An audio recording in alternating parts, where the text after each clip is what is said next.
Hi hello అండి. ఎటువంటి సాసులు లేకుండా యమ్మీ టేస్ట్‌తో చాలా సింపుల్‌గా, టేస్టీగా, ఫాస్ట్‌గా అయ్యేటట్లు చికెన్ ఫ్రైడ్ రైస్ బ్యాచిలర్స్ దగ్గర నుండి చిన్న పిల్లల వరకు ఎవరైనా ఫాస్ట్‌గా తయారు చేసే రెసిపీ. మీకు నచ్చితే మీరు ట్రై చేయండి. ఈ రెసిపీ కోసం మనం ఫస్ట్ స్టవ్ వెలిగించి స్టవ్ మీద కడాయి పెట్టి దాంట్లో 2 టేబుల్ స్పూన్ల ఆయిల్‌ను పోసుకోవాలి. 2 టేబుల్ స్పూన్ల ఆయిల్ వేడయిన తర్వాత దీంట్లోకి మనము పావు కేజీ చికెన్ తీసుకొని బాగా కడిగి చికెన్ ఫ్రైడ్ రైస్ కోసం మనం బోన్లెస్ చికెన్ చేసుకుంటే ఇంకా బాగుంటుంది.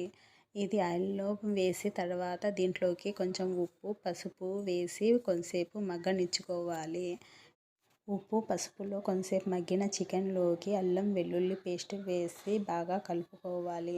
మన కారానికి తగినంత కారం కొంచెం వేసుకొని ఎవరి టేస్ట్ తగ్గట్టు వాళ్ళ కారం వేసుకుంటే నాన్ వెజ్లోకి అయితే కారం వేసుకుంటే ఇంకా చాలా బాగుంటుంది. కారం వేసుకొని దాంట్లోకి ధనియాల పొడి, కొంచెం పచ్చిమిరపకాయలు 2 పచ్చిమిరపకాయలు వేసి కొంచెం సోయా సాస్ వేసుకుంటే ఇంకా టేస్ట్ చాలా బాగుంటుంది. దీంట్లోకి కొంచెం గరం మసాలా వేసి కొంతసేపు మగ్గనిచ్చుకోవాలి. ఎందుకంటే ముక్కకు కారం బాగా తగలాలి కాబట్టి.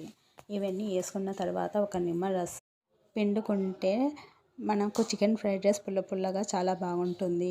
ఇట్లా ముక్క ఉడికిన తర్వాత ఉడికించుకున్న అన్నం దీంట్లోకి వేసుకొని బాగా కలుపుకోవాలి. ఇట్లా రైస్ మొత్తం ముక్కలు బాగా కలిసేటట్లు కలుపుకుంటే చాలా చాలా టేస్టీగా ఉంటుంది. చికెన్ ఫ్రైడ్ రైస్ రెసిపీలో ముక్కకు మసాలా తగిలి చాలా టేస్టీగా చాలా బాగుంటుంది. ఈ రెసిపీ చాలా సింపుల్గా టేస్టీగా ఉంటుంది. ఎవరైనా ఈజీగా తయారు చేయవచ్చు. మీరు ట్రై చేసి నచ్చితే లైక్ చేసి సబ్స్క్రైబ్ చేసుకోండి. లాస్ట్లో దించేటప్పుడు కొత్తిమీర వేసుకుంటే ఆ ఫ్లేవర్తో ఇంకా టేస్టీగా అనిపిస్తుంది. బయట కంటే రెస్టారెంట్ స్టైల్లో మనం ఇంట్లో తయారు చేసుకుంటే హెల్త్తో పాటు లో కాస్ట్ టమ్మీ ఫుల్తో బాగా టేస్టీగా తినొచ్చు. Please subscribe.